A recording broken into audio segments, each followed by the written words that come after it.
ിലേക്ക് കോട്ടയം ഏറ്റുമാനൂരിലെ അമ്മയുടെയും പെൺമക്കളുടെയും ആത്മഹത്യയിൽ ഭർത്താവ് നോബി ലൂക്കോസ് റിമാൻഡിൽ. ഏറ്റുമാനൂർ കോടതിയാണ് പ്രതിയെ റിമാൻഡ് ചെയ്തത്. നോബിയെ കോട്ടയം ജില്ലാ ജയിലിലേക്ക് മാറ്റും. ജോസി ബാബു വിശദാംശങ്ങൾ നൽകും. ജോസി, നിലവിൽ നോബിയിൽ നിന്ന് ആത്മഹത്യാ പ്രേരണ കുറ്റമാണ് ചുമത്തിയിട്ടുള്ളത്. കൂടുതൽ എന്തെല്ലാം കാര്യങ്ങൾ അറിയേണ്ടതുണ്ട് നോബിയിൽ നിന്ന് പോലീസിന്?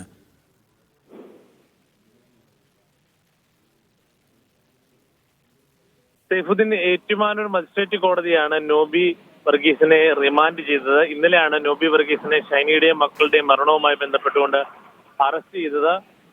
ഇന്ന് വൈകിട്ടോടുകൂടിയാണ് കോടതിയിൽ ഹാജരാക്കി റിമാൻഡ് ചെയ്തത്. പ്രധാനമായും വാട്സാപ്പ് സന്ദേശം വഴി ഭീഷണി മുഴക്കിയെന്നടക്കമുള്ള കാര്യങ്ങൾ പോലീസ് കണ്ടെത്തിയിരുന്നു. ഇക്കാര്യങ്ങളിലൊക്കെ ഒരു വ്യക്തത വരുത്തേണ്ടതുണ്ട്. ശാസ്ത്രീയ പരിശോധന ഫലം അടക്കം വരേണ്ടതുണ്ട്. അതുകൊണ്ട് ഇനി നോബി വർഗീസിനെ കസ്റ്റഡിയിൽ വാങ്ങി കൂടുതൽ ചോദ്യം ചെയ്യേണ്ടതുണ്ട് എന്നതാണ് അന്വേഷണ സംഘത്തിന്റെ നിലപാട്.